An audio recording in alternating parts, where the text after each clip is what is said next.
Hi everyone, welcome into this week's My Weekly CBS Fix. I hope you had a wonderful week. This week's video is dedicated to my aunt and her daughter Chumi. Mazel tov to you on your daughter's wedding. May you go from simcha to simcha.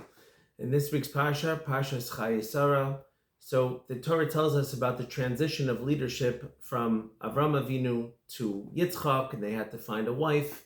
And this week's Haftarah, which is the beginning of the book of Kings, also talks about a transition. King David was getting very sick, and eventually his son King Solomon was supposed to take over, become the king.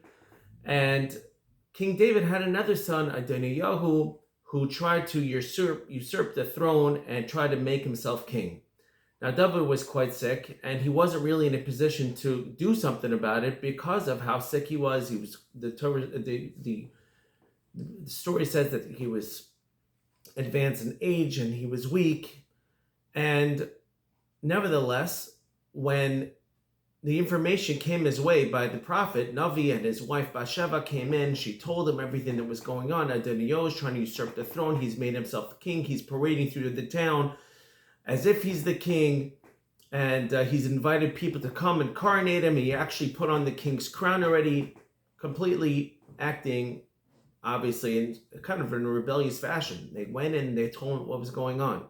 Now, King David is laying there in his bed. He's freezing cold. He's weak. He's tired. And he's nearing the end of his life.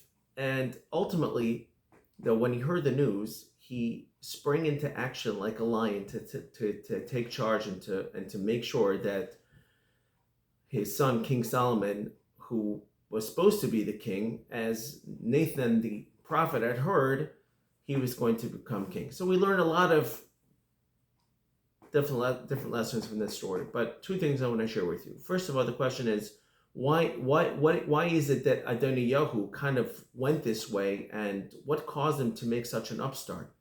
And how could he have done like that? And second of all, even though the prophet had stated that that he was going to be the king, King Solomon was going to be the king, so why do they need to worry? Why do they need to do everything? And if Hashem said that he was going to be the king, King Solomon, so what do they worry about? So two things. So first of all, the verses really said over there in the prophets, it says that King David never really admonished his son Adoniyahu, which means that they came to this situation today because of a fault that King David had with this particular son. He loved his son so much, but he never admonished him.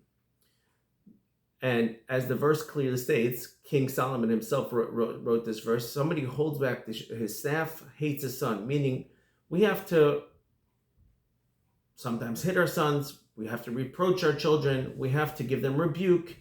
Now, as a parent, sometimes it's certainly quite hard to do that. You don't want to hit your own child, and you don't want to give them rebuke. You want there to be a good relationship with them. But at the same time, you have to know that there's a way to do it. You can rebuke them, and at the same time have a good. It's about a follow-up. It certainly takes what we call a chachma, a little cunning of how a person should deal with their children. But certainly it's very, very important, because if somebody never rebukes them, then a child like Adoniyahu thinks, oh, everything that I do, my father's got no problem with. Everything I do, I get his blessing for. And actually that deters somebody, that pulls them off the correct path in life. So we have to know that was one failing of King David that led to this. Second of all, the reason why Nathan or Nasan Navi had to do something together with Bathsheba was, even though Hashem had stated that through prophecy that King Solomon was going to be the next king, nevertheless, if we shirk our responsibilities and things that we have to do, and we don't take action when we're supposed to make sure that it happens, not every single prophecy will happen as is.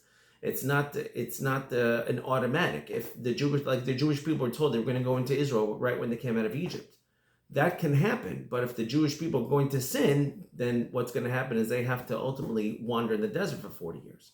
So the same thing was over here. Even though they had heard prophecy that King Solomon was going to be the prophet, they was going to be the king, nevertheless, they had to do their part to make sure that this happened. And another lesson we learn is, ultimately, when we do our part, the plan of Hashem always prevails, and there's nothing that anybody can do to stop it. King David could seem so old and so tired and freezing and not be a man of action, but in an instant, he can spring and be as strong as a lion to be able to rectify the situation.